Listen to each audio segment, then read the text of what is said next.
Muy buenas tardes a todas y a todos. Hoy, martes 24 de marzo, tenemos nuestra sesión habitual de Derecho Internacional Privado y hoy no estoy solo, me estáis viendo, me he traído a un buen amigo que lo tengo aquí en casa y entre mi querido Papá Noel y yo, os vamos a impartir la sesión de Derecho Internacional Privado de hoy. Bien, nos ponemos en situación. Recordad, estábamos en la lección quinta, lección fundamental en la medida en que tratábamos de resolver una serie de cuestiones, de problemas de carácter procesal civil que se podían plantear ante la presencia de un elemento de extranjería en el caso, ¿no? Y ayer reflexionábamos en torno a dos de los tres problemas que se podían plantear, ¿no?, ante un proceso civil con elemento extranjero. El primero era cuál era el derecho aplicable al proceso. Recordad que partimos de una regla general, la regla de la lex fori regit processum, artículo 3 de la Ley de Enjuiciamiento Civil, pero que a partir de ahí se articulaban una serie de excepciones, de cuestiones, de problemas de carácter procesal, lógicamente, que escapaban de la aplicación de la regla de la lex fori. Me refiero, recordar, a las cuestiones relacionadas con la capacidad, con la legitimación, con la representación y postulación, y en definitiva defensa letrada en un procedimiento que se sigue en territorio español, y las cuestiones de prueba, ¿no? Soluciones que no encontraban encaje en el artículo 3 de la Ley de Enjuiciamiento Civil, sino en la lex fori, en definitiva, sino en otras normas, ¿no?, en otras leyes. En el caso de la capacidad, la solución pasaba por la ley nacional, artículo 9.1 en el caso de las personas físicas, 9.11 en el caso de las personas jurídicas. En el caso de la legitimación nos íbamos a la lex causae. En el caso de la necesidad de acudir representado por procurador y defendido por letrado, la lex fori era la que mandaba, pero en relación con el poder para pleitos que se debía de presentar, estaríamos a la lex loci actus, artículo 11 del Código Civil, si bien ese poder para pleitos, como acto jurídico extranjero que es, tenía que venir debidamente traducido y legalizado. Abrimos ahí un paréntesis, recordáis, un pequeño asterisco, porque es una materia a la que volveremos en la lección décima. Y finalmente las cuestiones de prueba, ¿no?, donde hablábamos de esa pequeña discusión, ¿no?, entre procesalistas y jus internacional privatistas, ¿no?, en la medida en que casi todo quedaba bajo el paraguas de la regla de la lex fori en el ámbito probatorio, ¿no? Hablamos también ayer, si recordáis, de problemas de extranjería procesal. Fundamentalmente hoy de dos. Antes existían otros problemas, el embargo preventivo, la caución de rango de juicio, pero está afortunadamente desde el año 2000 superado, ¿no? En concreto, dos problemas. El problema del derecho a ser asistido por intérprete y la traducción de documentos parejo a ese procedimiento en el que se ve inmerso el ciudadano extranjero. Y en segundo lugar, los problemas relativos a el beneficio de justicia gratuita. En el primer caso decíamos que la ley de extranjería nos ayudaba, el 22.2, párrafo segundo, párrafo segundo, 22.2 al final, ¿no?, en el último inciso del 22.2, ¿no?, de la ley de extranjería, donde nos decía que el extranjero que se ve inmerso en un procedimiento en nuestro país y no entiende el idioma oficial, y añadíamos nosotros, o bien la lengua cooficial en la que se sustancia el procedimiento, tendrá derecho a ser asistido por intérprete y además tendrá derecho a que los documentos que genera ese procedimiento sean traducidos a su idioma. So pena de decretar la nulidad de ese procedimiento en la medida en que el derecho a ser asistido por intérprete es una manifestación del derecho fundamental a la tutela judicial efectiva del artículo 24 de nuestra Constitución española. Y el beneficio de justicia gratuita, donde estuvimos hablando ayer, reflexionando, si recordáis, acerca de la importancia que tiene, sobre todo a raíz de la directiva del año 2003 y la modificación que se produce de nuestra ley de asistencia jurídica gratuita, la ley 196, ¿no?, la introducción de los artículos 46 y siguientes y la posibilidad de que un ciudadano extranjero en un litigio doméstico que se sigue en territorio nacional gozará siempre del beneficio de justicia gratuita, evidentemente si carece de medios económicos suficientes para litigar, es decir, si sus ingresos no son iguales o superiores al doble del salario mínimo interprofesional, que es el criterio que se establece, independientemente de la situación administrativa en la que se encuentre ese ciudadano extranjero en España. Y en el caso de los litigios transfronterizos, es decir, aquellos supuestos en los que el extranjero reside en un país diferente a aquel donde ha sido demandado o donde se ve inmerso en el procedimiento, ¿de acuerdo? En esos casos concretos, ese ciudadano extranjero gozará del beneficio de justicia gratuita, salvo que se trate de un ciudadano de nacionalidad o domicilio en Dinamarca y salvo que el ciudadano nacional de un Estado miembro de la Unión Europea, de los 27, excluyendo a Dinamarca, se ve inmerso en ese procedimiento en Dinamarca, en la medida en que Dinamarca no forma parte de esa directiva del 2003 que fue incorporada al derecho interno español modificando la ley 1/96 en el año 2005, ¿no? Hablamos de litigio transfronterizo y ese litigio transfronterizo o la manifestación, el contenido material, la manifestación material de ese derecho se traduce no solo en acudir representado por un procurador si fuera necesario y defendido por un letrado de oficio, sino también el ser asistido por un intérprete, la traducción de los documentos, queda exonerado de la legalización de cualquier documento que presente en ese procedimiento y el que estén sufragados los gastos de desplazamiento a ese país en el que se ve inmerso ese ciudadano extranjero, se ve inmerso en ese procedimiento judicial, ¿no? Bien, para terminar el estudio de los problemas que plantea el proceso civil con elemento extranjero, nos debemos detener en lo que llamábamos ayer las cuestiones de asistencia judicial internacional. Mirar, hablar de asistencia judicial internacional es hablar de actos de auxilio judicial entre tribunales, entre juzgados y tribunales de diferentes estados. Fundamentalmente, lo decía ayer, nos encontramos ante dos supuestos. Los supuestos de notificación y traslado de documentos judiciales y extrajudiciales es lo que en el argot procesalista se denomina los exhortos judiciales y por otro lado la obtención de pruebas en país extranjero, lo que en el argot procesalista se denomina la presentación de comisiones rogatorias, ¿no? Hablamos de exhortos judiciales, hablamos de comisiones rogatorias, en definitiva estamos hablando de cooperación de autoridades, entre autoridades judiciales, ¿de acuerdo? Entre autoridades judiciales. Recordar el supuesto que planteábamos ayer. Creo que era un contrato de compraventa de una vivienda que se encontraba en territorio español entre un ciudadano alemán residente en España y un ciudadano alemán residente en Alemania. La notificación del documento, en este caso judicial, la demanda presentada ante los tribunales españoles al sujeto demandado, comprador creo que era de la vivienda, que se encontraba en territorio alemán, habrá que hacerla a través de algún mecanismo concreto y en ocasiones nos podíamos encontrar, y en ese procedimiento quizás también, en la necesidad de tener que obtener alguna prueba en ese procedimiento que se está siguiendo ante el territorio nacional, en este caso ante los tribunales españoles. Pensar, por ejemplo, que el demandado pues no pudiera desplazarse porque ha sido objeto de una operación que le impide el poder moverse, ¿no?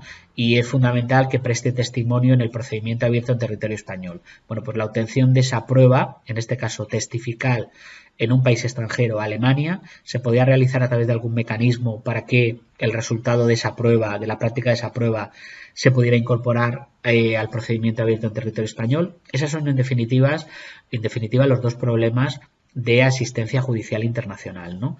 Bien, en relación con uno y con otro, lo más importante que tenéis que tener en cuenta es que contamos con normas de rango institucional, de origen también convencional y de origen autónomo. Nos vamos a detener solamente en las normas de régimen institucional y de régimen autónomo. Solamente os voy a explicar los mecanismos en un caso y en otro.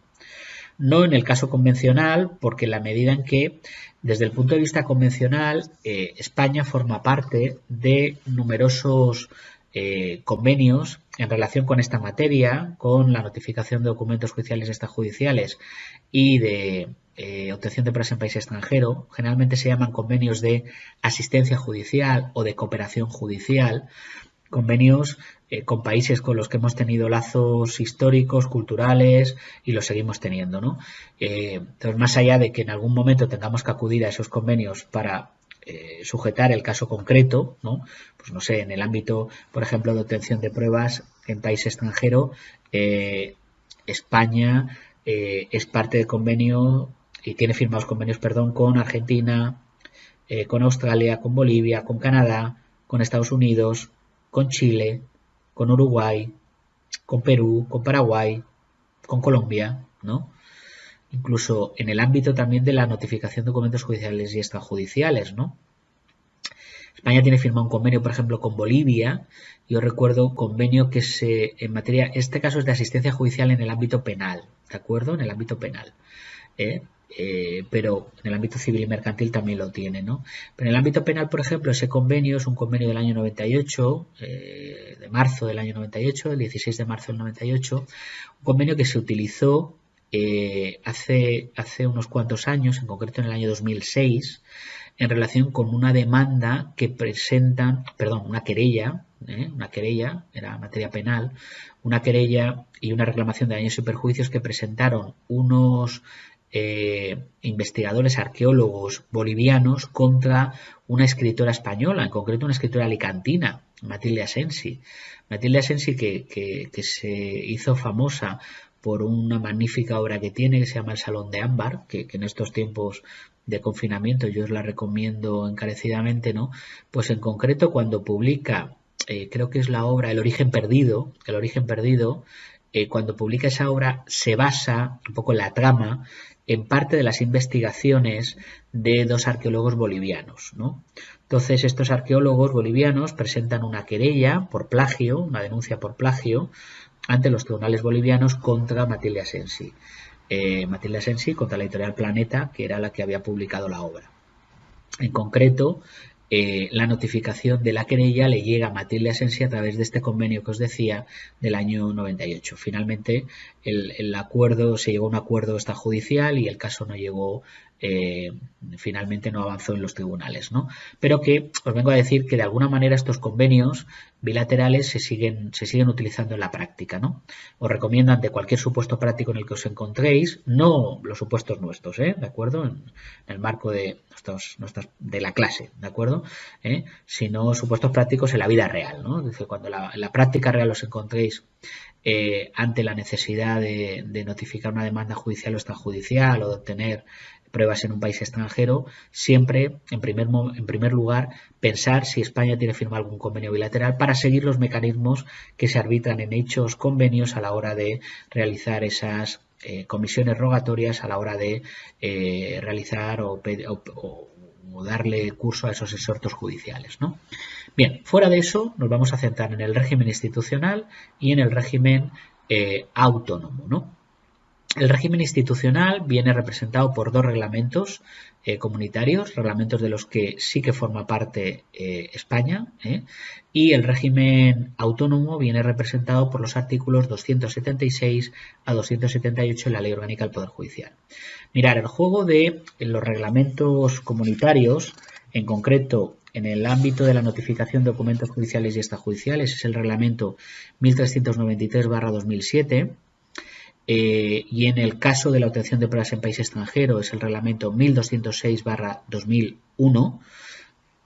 Del primero, 1393/2007, notificación de documentos judiciales y extrajudiciales, forman parte los 28 Estados miembros de la Unión Europea. Del segundo, el reglamento 1206/2001, en materia de comisiones rogatorias, en materia de obtención de pruebas en país extranjero, forman parte 27 de los 28, en la medida en que hay un estado que se queda fuera. ¿Cuál puede ser ese?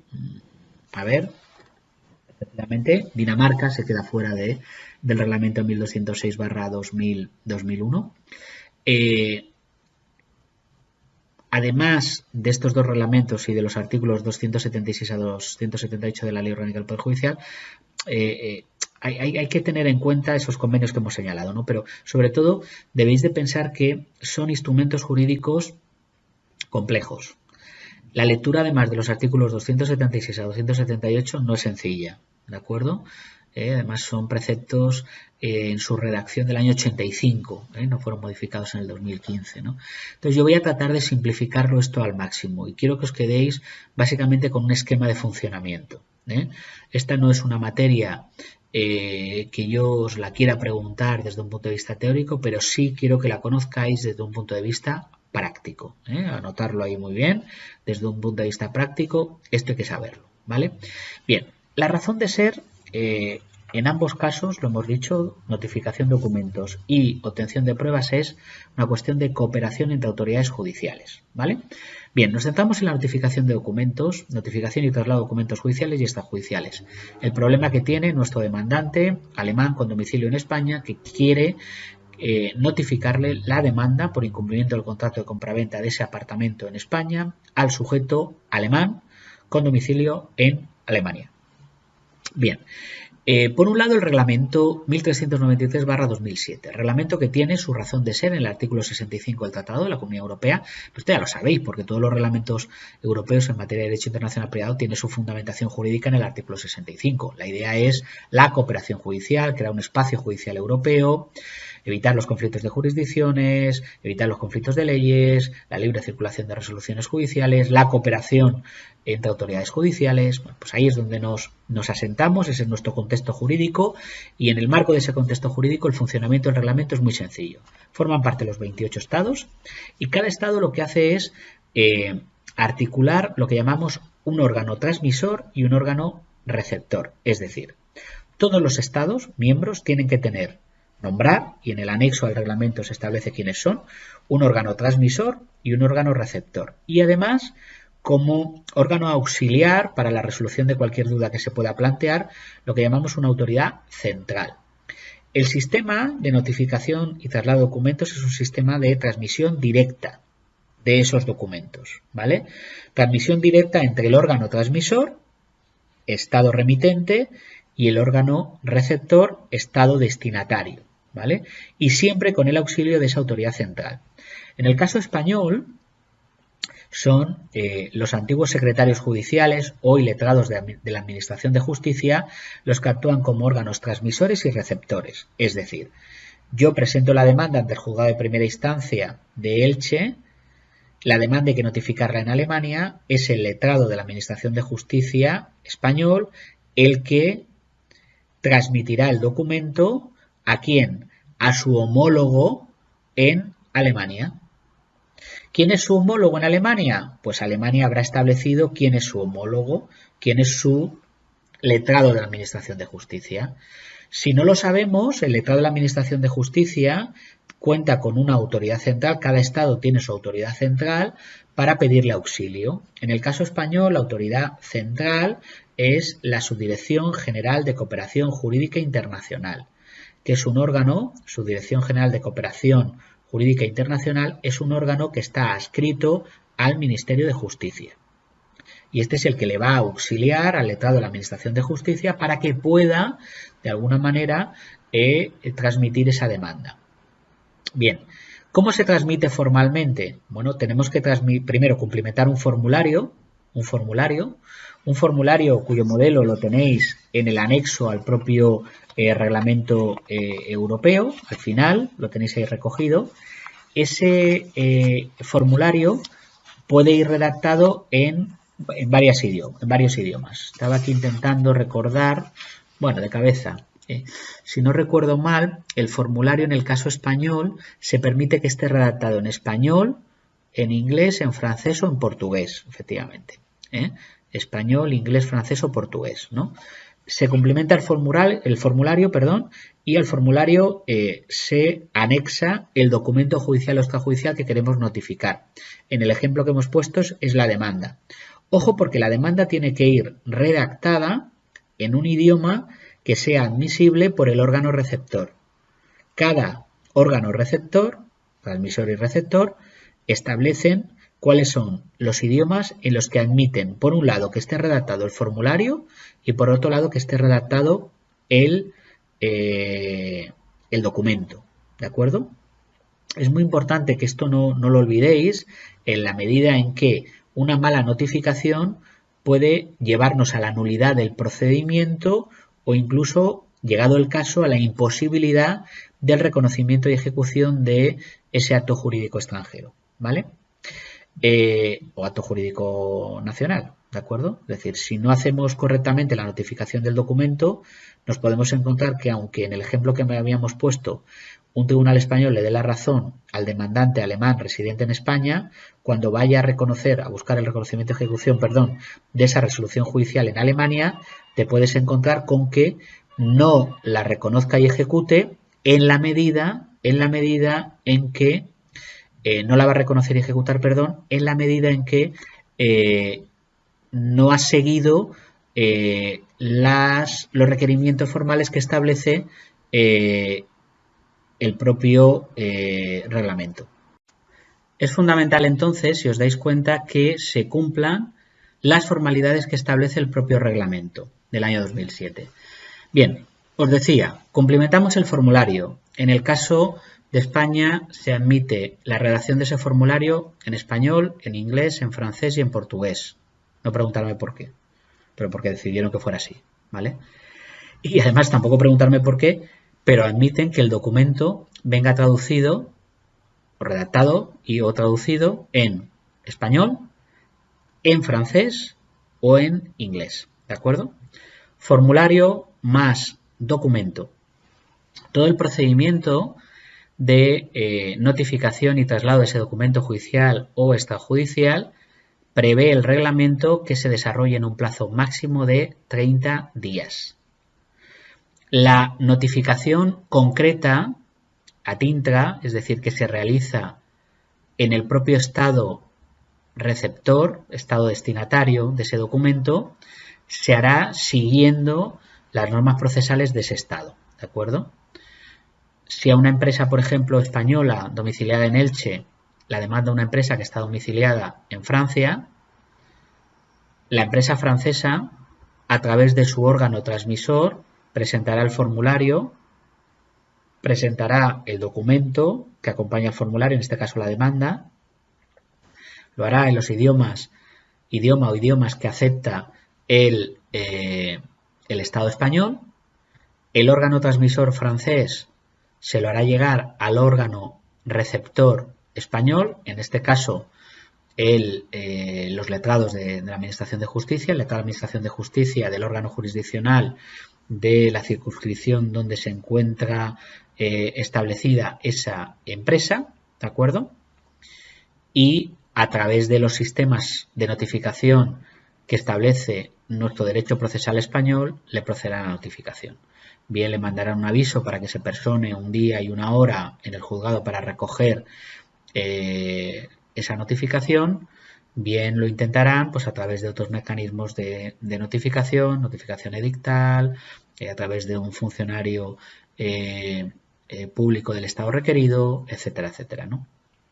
Bien, es fundamental que tengáis en cuenta que el plazo máximo para proceder a esa notificación será de 30 días, ¿no?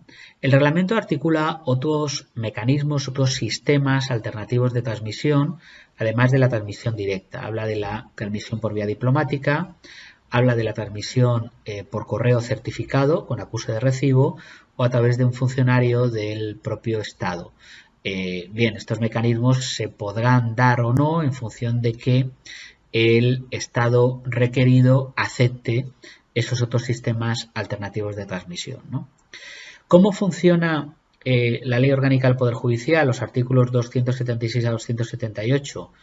Bueno, pues en aquellos casos en el que la notificación no se vaya a realizar en el ámbito de los 28 Estados miembros de la Unión Europea, que no exista un convenio bilateral entre España y el país donde se pretende notificar ese documento, habrá que recurrir a nuestro sistema de notificación previsto en el 276 a 278, ¿no?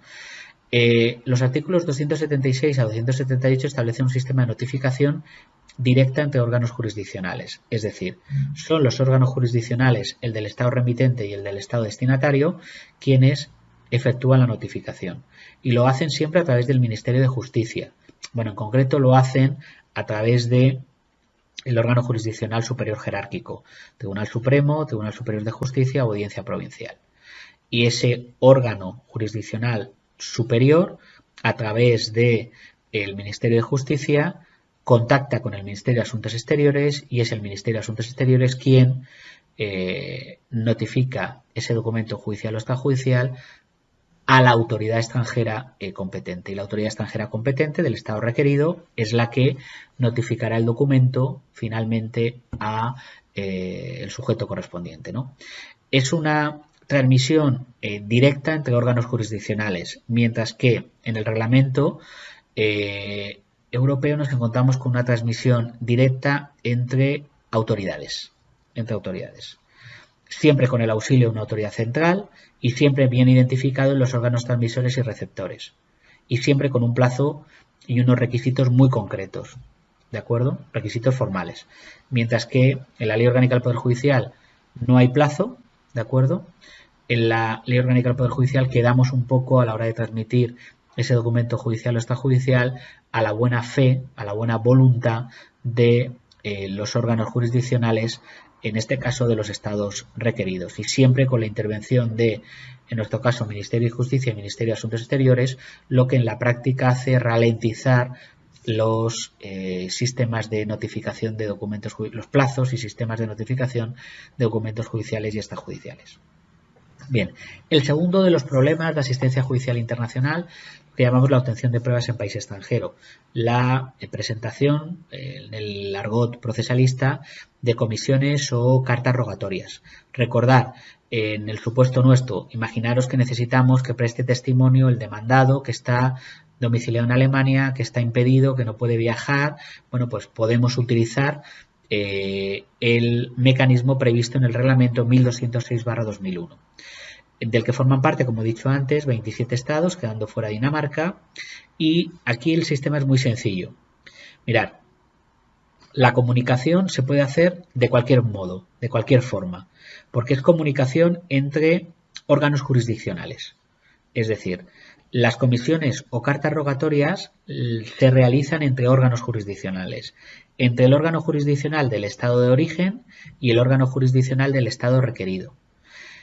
Evidentemente, tanto uno como otro cuentan con su propia autoridad central. En nuestro caso, ya lo hemos dicho antes, es la misma, la Subdirección General de Cooperación Jurídica Internacional, órgano adscrito al Ministerio de Justicia, para que auxilie al órgano jurisdiccional del estado de origen y le indique quién es su homólogo, su homólogo judicial en el estado requerido para proceder a realizar esa petición de obtención de prueba. ¿De acuerdo? Es un sistema sencillo, no hay una forma concreta, queda bajo el paraguas de la buena fe y la buena voluntad de los órganos jurisdiccionales, funciona muy bien en el ámbito de la Unión Europea, de los 27, en la medida en que las reglas las tienen muy claras, y el plazo máximo en el que se tiene que, desde que se realiza la petición de obtención de esa prueba hasta que finalmente se practica y se devuelve al órgano, en este caso jurisdiccional del estado de origen, el resultado de la práctica de la prueba, plazo máximo establece el reglamento es de 90 días, ¿no? Plazo máximo de 3 meses, la práctica de la prueba se puede realizar. Si no, nos encontramos en el ámbito de los 27 estados y no existe un convenio bilateral o multilateral, porque hay algunos convenios, recuerdo, sobre obtención de pruebas en país extranjero, hay 2 convenios de la Haya, uno del 54 y otro del 70, que pueden funcionar, porque tampoco es necesario que entremos en detalle, ¿no? Habrá que acudir pues al sistema previsto en la Ley Orgánica del Poder Judicial, ¿no? El sistema es muy sencillo, solicitud directa entre órganos jurisdiccionales, lo mismo, pero se utiliza siempre la vía diplomática, es el mismo mecanismo que hemos articulado para la notificación de documentos judiciales y extrajudiciales. El problema es que no hay un procedimiento establecido, el problema es que no hay un plazo fijado y el problema en el que es que intervienen además diferentes órganos, lo que en la práctica ralentiza las peticiones de práctica y obtención y práctica o práctica y obtención de pruebas en ese país extranjero. Bien, con esto cerraríamos los problemas de asistencia judicial internacional y nos quedaría en esta lección quinta por resolver, como os decía ayer, un par de supuestos prácticos que al final de la lección teníais recogidos, ¿no? Son 2 supuestos, los cojo aquí, los tengo delante, 2 supuestos donde seguimos reflexionando acerca de cuestiones de competencia judicial internacional, pero ya estamos introduciendo las cuestiones relacionadas con el régimen del proceso civil con elemento extranjero, es decir, ya estamos introduciendo las cuestiones de esta lección quinta, ¿no? Tenemos un primer supuesto, es una empresa española radicada en Alicante que celebra un contrato de compra-venta internacional de mercaderías, en concreto de mármol, con una empresa sudafricana, ¿no? El contrato se redacta en inglés, en el contrato se incluyen varias cláusulas y entre ellas se designan, os leo textualmente, a los tribunales españoles para conocer de los conflictos, ¿de acuerdo? Y respecto al derecho aplicable eligen el derecho español, es decir, tribunales españoles para conocer de los conflictos, lex causae, ley que resuelve el fondo del asunto, el derecho español, ¿no? Se produce una serie de incumplimientos por parte de la empresa española y es la empresa extranjera, la empresa sudafricana, la que pretende demandar a la empresa española. Bueno, ahí os pregunto por competencia judicial internacional, ahí os pregunto por cuestiones de derecho aplicable al proceso. ¿Estamos ante una situación privada internacional? Evidentemente sí, son dos empresas, dos personas jurídicas en una posición de horizontalidad. ¿Hay algún elemento o elementos de extranjería en el supuesto? El domicilio, en este caso, de la parte compradora, de la parte demandante, la empresa sudafricana. Materia patrimonial, un contrato de compraventa internacional de mercaderías. Domicilio del demandado, España. Luego, instrumento jurídico aplicable a efectos de determinar la competencia judicial internacional. El reglamento Bruselas 1 bis, efectivamente. Cogemos el reglamento Bruselas 1 bis y tratamos de buscar un foro de competencia judicial internacional. Podríamos plantearnos el recurrir a la sumisión expresa prevista en el artículo 25, en la medida en que las partes han designado a los tribunales españoles para conocer de los conflictos. Pero ya sabéis lo que yo opino, ¿no? Es decir, que es necesario que las cláusulas de sumisión expresa sean concretas, se establezca la jurisdicción competente y el órgano jurisdiccional concreto. En definitiva, si se precisase qué tribunales españoles serían los competentes, entenderíamos que la cláusula de sumisión podía ser válida, siempre y cuando además cumpla con otros requisitos formales que el propio artículo 25 establece, fundamentalmente que ese pacto atributivo de competencia entre las partes se haya celebrado de forma escrita, verbal con confirmación escrita o conforme a los usos subjetivos propios de las partes, ¿no? Luego, si se recoge por escrito y si es una cláusula concreta, jurisdicción competente y órgano jurisdiccional concreto, la podríamos dar por válida. Si no la diéramos por válida, descendemos en el juego de los foros de competencia y en la base de la pirámide le daríamos la competencia a los tribunales españoles en este supuesto, porque es la pregunta, ¿pueden declararse competentes los tribunales españoles en este caso?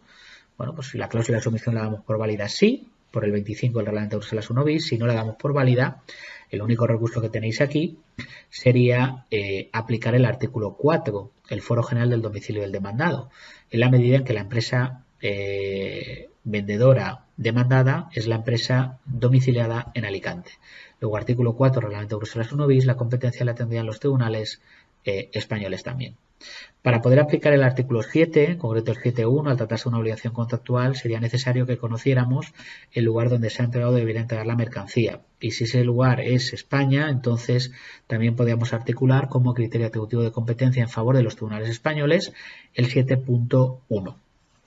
Pero eso no lo dice el supuesto, pero lo aclaramos por si acaso os da por pensar qué ocurriría con el 7 y si entraría en juego o no en este supuesto, ¿no? Bien, pregunta que os formulo. Derecho que se le aplicará al desarrollo del proceso. ¿Cuál es el derecho aplicable a este proceso? Si se ha declarado competente un órgano jurisdiccional español con carácter general, serán aplicable el derecho español a ese proceso. Artículo 3 de la Ley de Enjuiciamiento Civil, Lex Fori Regit Proceso. Os pregunto también por el derecho aplicable a la determinación de la capacidad de las partes. Las partes, recordar que son por un lado la empresa española y por otro la empresa sudafricana.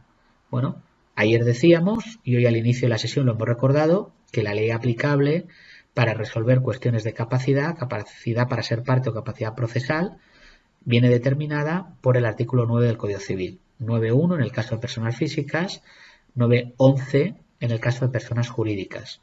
Luego, en relación al supuesto que nos ocupa, en aplicación del artículo 9.11, la ley personal correspondiente a estas dos personas jurídicas es la que determinará su capacidad.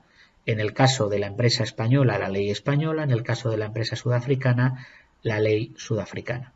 En la medida en que, cuando el 9.11 habla de la nacionalidad de una persona jurídica, vosotros sabéis que conectamos el 9.11 con el 41 del Código Civil y la nacionalidad de una persona jurídica viene determinada por el lugar donde tiene su sede social.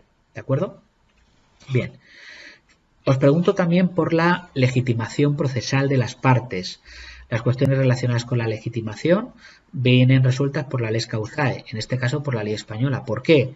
Porque recordar que al inicio, en el supuesto, yo os decía que son las partes quienes eligen como derecho aplicable el derecho español.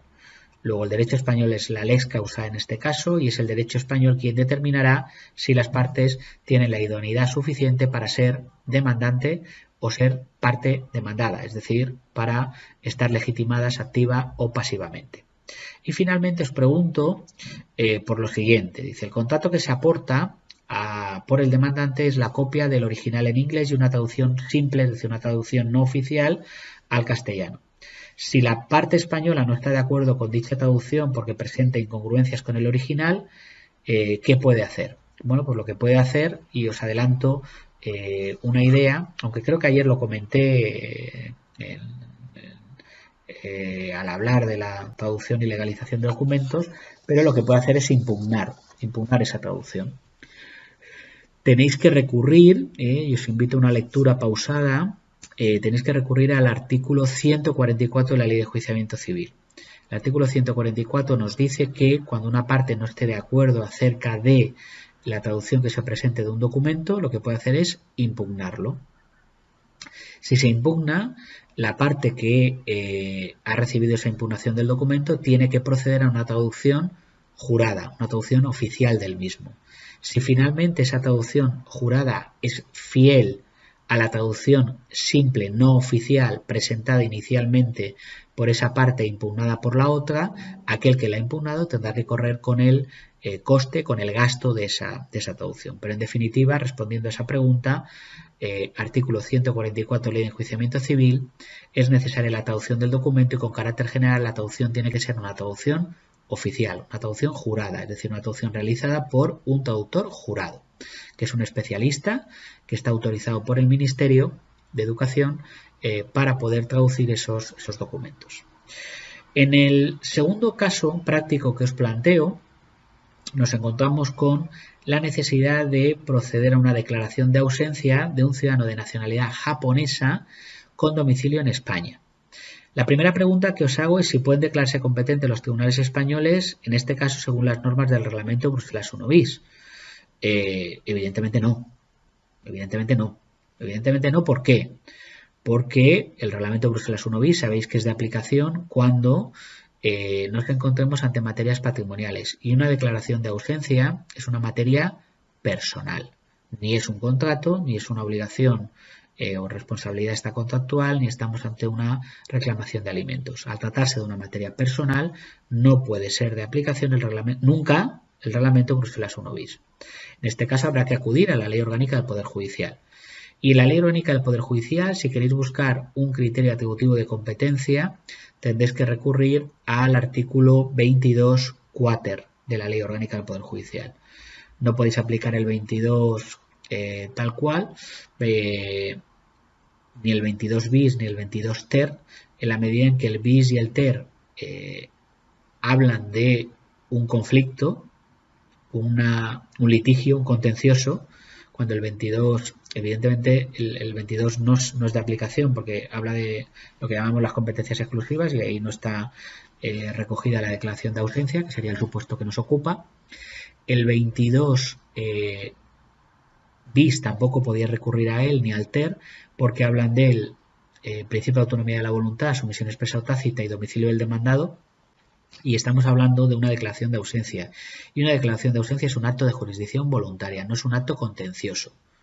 Es decir, es aquel acto en el que sujeto acude ante una autoridad pública, en este caso ante un juez, para o bien darle fuerza a algo que haya ocurrido o bien a darle efectos, eficacia a algo que haya ocurrido. En este caso, pues lo que están buscando es que la ausencia prolongada, en este caso de este ciudadano japonés, pues que sea reconocida por parte de una autoridad judicial española como una declaración de ausencia y a partir de ahí que se deriven las consecuencias jurídicas oportunas, ¿no?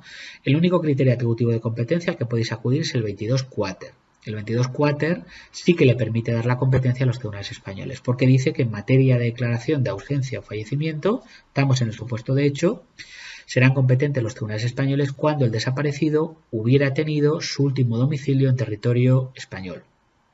O bien, es decir, son dos posibilidades, o bien tuviera nacionalidad española en el momento en el que se va a formular esa declaración de ausencia. En este caso, ciudadano de nacionalidad japonesa con residencia en España, su última residencia está en territorio español, son competentes los tribunales españoles sobre la base del artículo 22 quater de la Ley Orgánica del Poder Judicial. Si finalmente se declarase competente un tribunal español, os pregunto por el derecho que se aplicaría al proceso. Siendo competente un tribunal español, artículo 3 de la Ley de Enjuiciamiento Civil, serán aplicables a ese proceso las normas procesales españolas. ¿De acuerdo? Os pregunto también por el derecho aplicable para determinar la capacidad de las partes. En este caso, Ley Nacional del Sujeto, artículo 9.1, persona física, ley, en este caso, personal, en este caso, ciudadano japonés, luego ley aplicable, la ley japonesa. Conforme a la ley japonesa se determinará la capacidad de las partes, en este caso. Y finalmente, legitimación, la legitimación en este caso, de nuevo, acudiríamos a la lex causae y la declaración de ausencia, avanzamos conceptos, queda contemplada también en el artículo 9.1, luego para las cuestiones de legitimación habrá que estar también a la ley nacional del sujeto, en este caso a la ley también japonesa. Este es un concepto sobre el que acudiremos en la parte especial, así que tranquilidad porque simplemente avanzo alguna idea, ¿de acuerdo? Pensar que en la parte especial de Derecho Internacional Privado donde vamos a buscar, acudir a la búsqueda y captura de las normas que resuelven el fondo del asunto. Buscaremos lex causae en todas las materias, personales y patrimoniales, ¿no? O aquí en este caso simplemente os avanzo una idea, declaración de ausencia, ley aplicable, Ley Nacional del Sujeto, 9.1 del Código Civil, en este caso ciudadano japonés, ley aplicable, la ley japonesa, la ley que resuelve el fondo del asunto es la ley japonesa es la que nos ayudará a resolver el problema de legitimación. Y la última cuestión que aquí se plantea es que se aporta un certificado de matrimonio y en este caso, ¿cuáles son los requisitos que debe cumplir ese certificado? Es un acto jurídico extranjero, un documento público y debe venir debidamente traducido y legalizado. Dejarlo ahí y cuando llegue el momento precisaremos el concepto de legalización. El de la traducción lo acabamos de señalar. La traducción tendrá que ser una traducción oficial. So pena que en este caso en la otra parte no hay otra parte. Sí que el propio juez o el Ministerio Fiscal sí interviene, ¿no? En defensa de los intereses de aquel que quiere ser declarado ausente o de evidentemente familiares que puedan oponerse a esa declaración de familiares o aquel que tenga un interés legítimo que quiera oponerse a esa declaración de ausencia, que puedan de alguna manera oponerse a esa traducción. Pero en todo caso, ese certificado de matrimonio, documento público extranjero, tendrá que venir traducido y legalizado. Y lo dejáis ahí porque, insisto, volveremos sobre esta idea en la lección 10ª, ¿no? Y nada más. Con esto terminamos la sesión de hoy, el martes 24 de marzo. Mañana nos vamos a centrar en las lecciones 6 y 7, ¿no? Las lecciones 6 y 7 que las vamos a ver de forma conjunta, ¿no?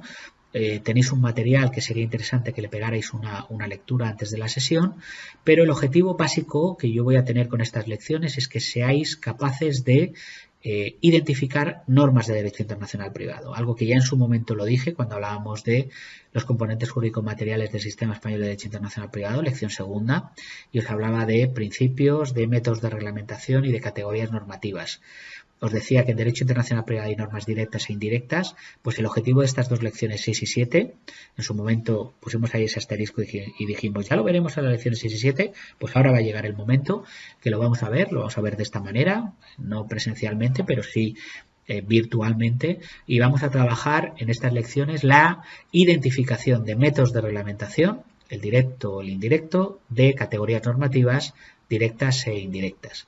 Es importante que seáis capaces de identificar normas, no porque sea una cuestión relevante y que tiene su importancia, paréntesis, importante, bolígrafo rojo, lecciones 6 y 7, fundamentales, sino porque en la lección octava veremos una serie de problemas que se plantean en el proceso de aplicación de estas normas, y hay problemas que se predican respecto de unas normas, las directas, y otros que se predican respecto de las normas indirectas. No podemos resolver esos problemas si previamente no hemos sido capaces de identificar cuando una norma es directa o indirecta. Bien, nada más, os deseo que os encontréis bien, que os encontréis con mucha fuerza.